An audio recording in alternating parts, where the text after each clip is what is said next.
Teacher's Camp Horror Real Story. Mga anino sa gitna ng katahimikan.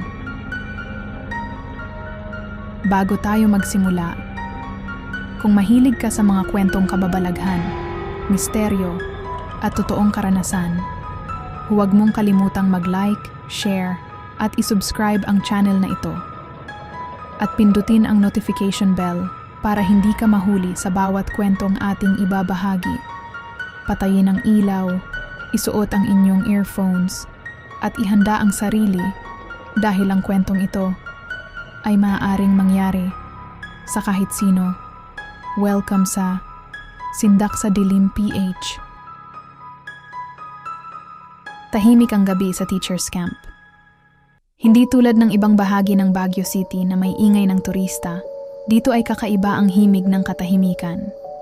Tanging hangin na sumasayaw sa mga pine trees at tunog ng mga dahong kumakaluskos ang maririnig. Parang may bumubulong, parang may nagmamasid. Isang vlogger na si Arthur ang nagdesisyong puntahan ang lugar upang gumawa ng content tungkol sa kasaysayan nito. Kilala ang Teacher's Camp bilang isang training ground ng mga guro noon pa man. Pero sa likod ng katahimikan nito, may mga kwentong hindi maipaliwanag. Gabi na nang makarating siya. Malamig ang hangin. Makapal ang fog. Halos hindi makita ang dulo ng kalsada.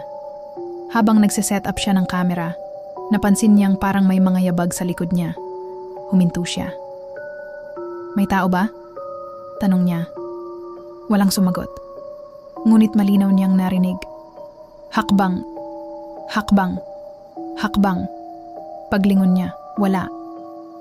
Habang naglalakad siya papunta sa isa sa mga lumang gusali, biglang nag-glitch ang camera niya. Nag-flicker ang ilaw. At sa screen, may dumaan na anino. Hindi niya agad napansin sa personal, pero nang i-playback niya, kitang-kita. Isang figura. Mahaba ang buhok. Nakatayo sa likod niya. Dahan-dahan siyang lumingon sa mismong lugar kung saan nakita ang anino. Wala na. Pero ang pakiramdam, parang may nakatitig pa rin.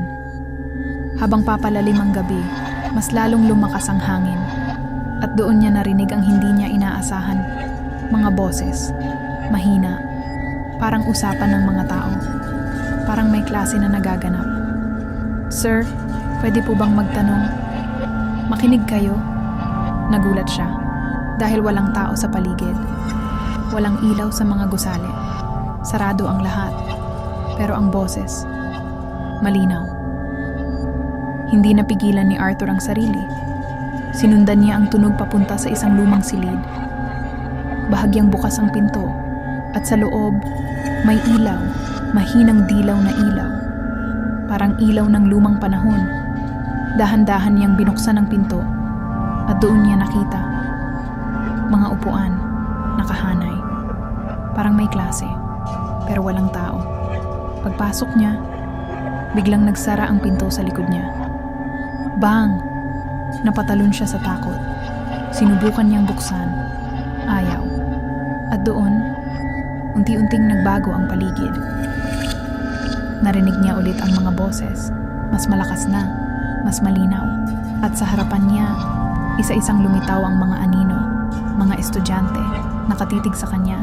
At sa harap nila, isang guro, nakatalikod. Dahan-dahang lumingon ang guro. At nang makita ni Arthur ang mukha nito, wala itong mukha, walang mata, walang ilong, isang blangkong anyo. At sabay-sabay nagsalita ang mga anino. "Bakit ka nandito?"